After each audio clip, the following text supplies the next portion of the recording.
Good morning dear students. आज के video में हम वन्य समाज और उपनिवेशवाद के बारे में डिस्कस करेंगे और इस चैप्टर के तहत वनों का विनाश किन कारणों से औपनिवेशिक काल में हुआ और व्यावसायिक वानिकी क्या थी, इसकी शुरुआत कब हुई, इन टॉपिक पर चर्चा करेंगे। Dear students, forest society and colonialism, यहां पे पहले इन दो शब्दों को समझना बहुत आवश्यक है। फॉरेस्ट सोसाइटी जो हिंदी में आपका वन्य समाज है, कि वन्य समाज क्या है, जैसे आप लोग सबको देखेंगे तो एक अंदाजा, एक गैस आइडिया जाता है कि वन्य समाज का तात्पर्य वन में रहने वाले लोगों से है या वन में रहने वाले जीवों से है। लेकिन स्टूडेंट, हम इसको और गहराई से समझेंगे। यहां पर जो वन्य समाज का तात्पर्य है, वन्य समाज का अभिप्राय है, वह यह है कि वह समाज जो अपनी आजीविका के लिए वन पर निर्भर रहता है, या वह समाज जो वन से जुड़ा हुआ है, अपनी लिवलीहुड के लिए वन पे जुड़ा हुआ है, या अन्य अपनी आवश्यकताओं की पूर्ति के लिए, अपने जीवन को सरवाइव करने के लिए वन पे जुड़ा हुआ है, उसको हम वन्य समाज कहेंगे। चाहे वो वन में रहे न रहे, चाहे उसके पास जंगल हो ना हो, वो जंगल से दूर रहता हो, इट डज नॉट काउंट, इससे कोई मायना नहीं है। लेकिन वह किसी न किसी रूप में जंगल पर क्या है, निर्भर है, तो उसको वन्य समाज कहा गया स्टूडेंट। तो स्टूडेंट, अगर इस दृष्टि से देखा जाए तो इसमें जो ट्राइबल्स हैं, जो ट्राइब्स हैं, अधिकांश जो जनजातीय लोग होते हैं, वो जंगल पर निर्भर रहते हैं। उनका मुख्य जो क्रिया होती है वो पशुपालन और कृषि होता है, और कृषि और पशुपालन करने के लिए वन बहुत आवश्यक होता है। लेकिन एक ब्रॉड स्पेक्ट्रम तौर पर बात करें स्टूडेंट, तो प्रत्येक व्यक्ति आज वन्य समाज का हिस्सा है। वो कैसे है?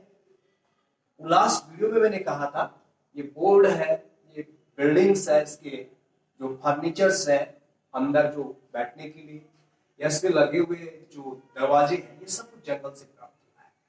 और जंगल हमें कितना उपयोगी है आप लोग जानते हैं पर्यावरण की दृष्टि से। तो एक प्रकार से आज प्रत्येक व्यक्ति वन्य समाज का क्या है, हिस्सा है।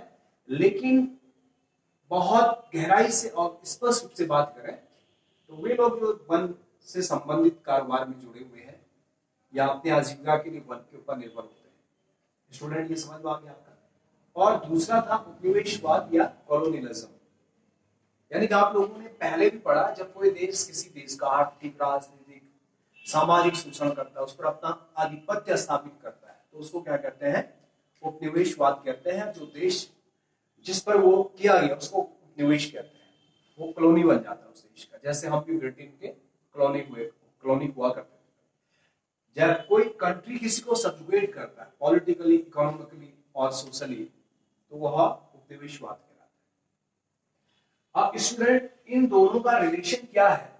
इन दोनों का रिलेशन ये देखेंगे हम कि उपनिवेशवाद के दौरान वन्य समाज पर क्या प्रभाव पड़ा, यानी वन से जुड़े हुए लोगों पर क्या प्रभाव पड़ा और जंगलों पर क्या प्रभाव पड़ा।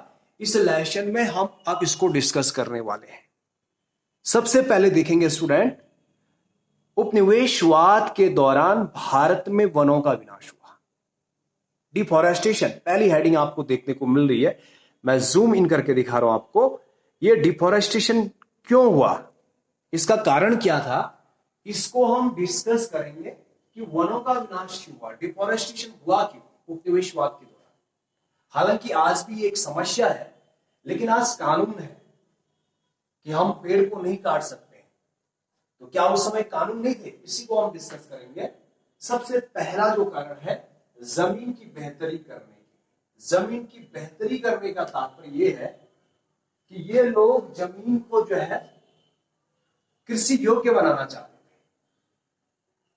हम देखेंगे डेटा यहां दिया हुआ है, 1600 में भारत का जो कुल भौगोलिक भूभाग था उसके 6ठे हिस्से पर कृषि कार्य किया जाता था। सन 1600 में कुल भौगोलिक क्षेत्रफल के 6वें हिस्से पर कृषि कार्य होता था भारत में। लेकिन हुआ क्या, 1880 से लेकर 1920 के बीच बहुत तेजी से डिफोरेस्टेशन हुआ। इससे पहले भी हुआ, लेकिन इस कालखंड में बड़ी तेजी से होता है।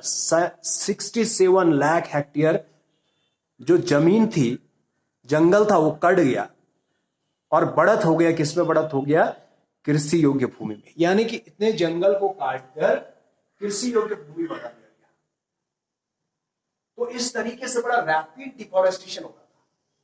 नंबर 1 कारण ये था। और ये डिफोरेस्टेशन क्यों हो रहा है?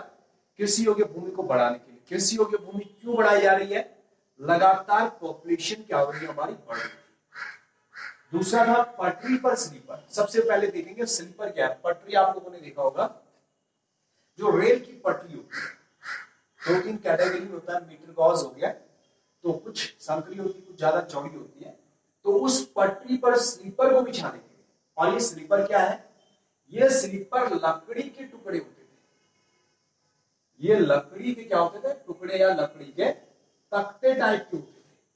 और ये करते क्या थे भैया? ये स्लीपर जो पटरी बिछाई गई है, उनको उस पटरी को खिसकने से रोकते थे, उसको स्थिर बनाए रखते थे। तो इनको प्राप्त करने के लिए जंगलों का विनाश हुआ। तो आप सीधे कह सकते हैं रेलवे के विस्तार के कारण जंगलों का क्या हुआ? विनाश हुआ। कृषि के विस्तार के कारण जंगलों का क्या हुआ? विनाश हुआ। हालांकि हम एक एस्पेक्ट इसका ये भी देख रहे हैं, कृषि कार्य में बढ़ोतरी हो रही है, रेल की पटरी में जो है उनकी लंबाई बढ़ रही है, विकास का प्रतीक है। लेकिन इसमें सस्टेनेबल डेवलपमेंट नहीं हो रहा है। ठीक है ना, जो मैंने आपको कल पढ़ाया। अब यहां देखिए 1820 के दशक में खोजी दस्ते, यहां क्या लिखा है? जो ब्रिटेन था ना, यूरोपियन कंट्रीज जो थे, वहां पर साल, सौगौन और लंबे जो वृक्ष होते थे जिससे रेल की पटरी में स्लीपर प्राप्त किया जाता था, वो वृक्ष लगभग अंधाधुंध दोहन के कारण वहां समाप्ति हो गई। और भारत में भी रेल का काम चल रहा है, वहां के लिए पटरी के लिए स्लीपर चाहिए। तो ब्रिटेन में क्या किया? 1820 के दशक में खोजी दस्ते को भारत भेजा। कौन सा खोजी दस्ता? जंगल में जो है इस प्रकार के जो है पेड़ों को देखना, उनको क्या करना? पॉइंट आउट करना। वो भारत आते हैं और भारत में उनको बहुत सारे ऐसे साल और सगौन के वृक्ष मिलते हैं जो सीधे लंबे होते थे, जिससे रेल की पटरी के लिए स्लीपर बहुत अच्छी क्वालिटी का और आसानी से मिल जाता था। तो उन लोगों ने लगातार भारत में जो है पेड़ों को क्या कर दिया? दोहन करना शुरू कर दिया। डिफोरेस्टेशन बढ़ गया। स्टूडेंट, अब यहां से भी जो है स्लीपर जाने लगे। और देखिए 1 मील लंबी रेल पटरी को बिछाने के लिए 1760 से लेकर 2000 स्लीपर की आवश्यकता होती है। तो कितनी बड़ी संख्या में पेड़ों को काटा जाता था होगा, आप इससे अंदाजा लगा सकते हैं। दूसरा कारण यह है उपनिवेशवाद का वन्य समाज पर क्या प्रभाव पड़ा। वन खत्म हो रहे हैं, और वन खत्म हो रहे हैं तो आप लोग बोलेंगे वन्य समाज पे क्या प्रभाव पड़ा, मानव पे क्या प्रभाव पड़ा। तो स्टूडेंट, मानव पे सबसे बड़ा प्रभाव आप लोग देख रहे हैं, पर्यावरण प्रदूषण हो रहा है। हालांकि जो है उस दौर के व्यक्ति उस प्रकार से इसको ले नहीं रहे, लेकिन आज की दृष्टि से देखें तो बहुत तेजी से जो है environment is being polluted, definitely हो रहा होगा। और दूसरा अगर देखें प्रत्यक्ष वन्य समाज पर क्या था, जो हमारे चरवाहे होते हैं, जो हमारे जो है जिप्सीज लोग होते हैं, खाना बदोश, ट्रैवल प्लेस टू प्लेस करते हैं, या जो जंगल के ऊपर ही निर्भर रहते हैं, एनिमल हस्बेंड्री और एग्रीकल्चर करते हैं, तो उनके लिए जो उनको पशुओं को चराने की दिक्कत आ रही है, चारा जो है समाप्त हो रहा है। ठीक है ना स्टूडेंट। और बहुत सारी एक समस्या से अनेक समस्या उत्पन्न यहाँ पे हो रही होगी। तो ये वन्य समाज पर इसका प्रभाव पड़ रहा है, वन खत्म हो रहा है। अगला स्टूडेंट देखेंगे बागान के कारण। बागान क्या थे? यूरोपियन कंट्री में चाय है, कॉफी है, रबड़ है, इसकी मांग बड़ी तेजी से बढ़ गई।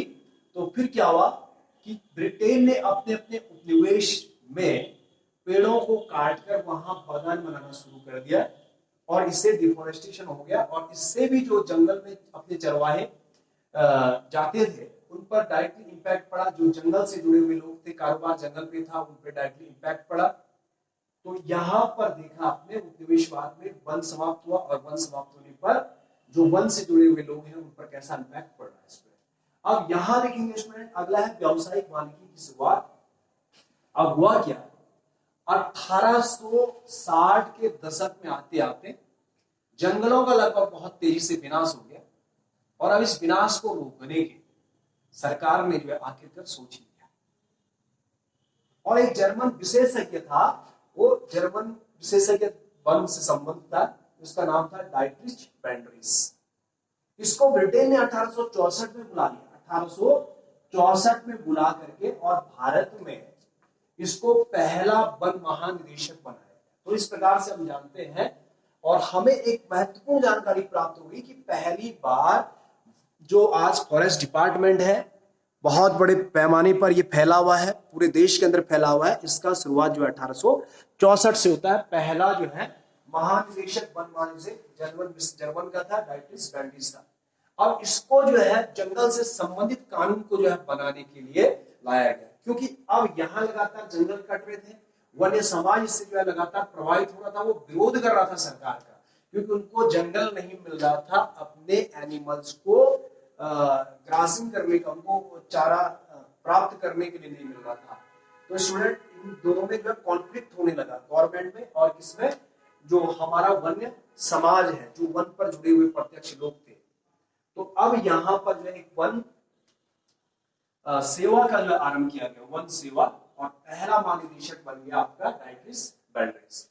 स्टूडेंट, इसने क्या किया, 1865 में 85 में जो है 64 में बनने के बाद जो वन कानून थे, वन कानून को लिख दिया, और अब जो है वन कानून बन गए ताकि ये कॉन्फ्लिक्ट समाप्त हो जाए सरकार और लोगों के बीच में, जो उपनिवेश के लोग हैं उनके बीच में जो है टकराव जो समाप्त हो जाए। तो इनके द्वारा जो है क्या किया गया, एक व्यावसायिक वानिकी की शुरुआत की। इन्होंने व्यावसायिक वानिकी क्या था, इस व्यावसायिक वानिकी की शिक्षा के लिए सबसे पहले इन्होंने क्या किया, 1906 में एक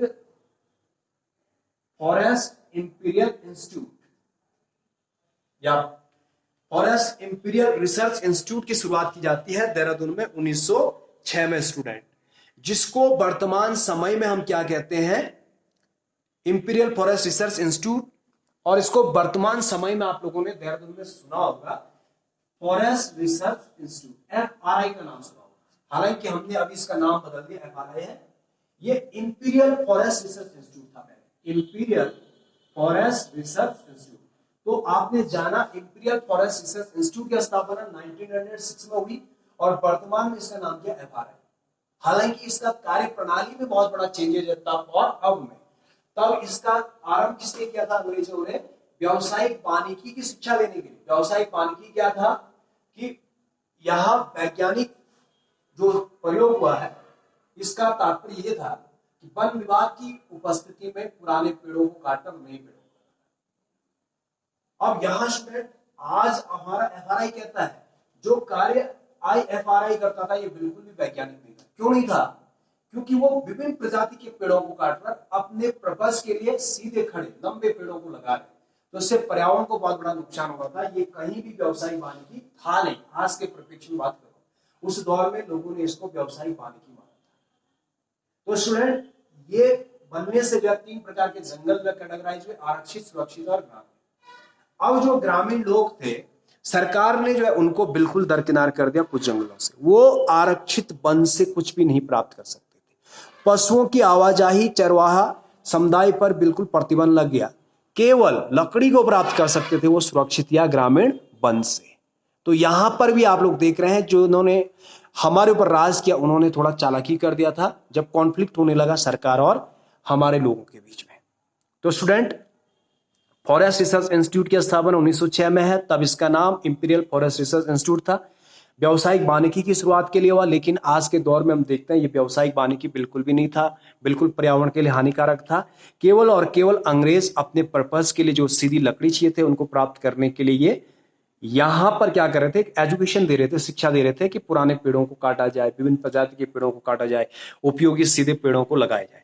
तो स्टूडेंट, ये सब इंपॉर्टेंट टॉपिक आप लोगों ने यहाँ से 5 क्वेश्चंस को जो है बनाना है और उनके उत्तर भी लिखना है, याद करना है। Thank you very much.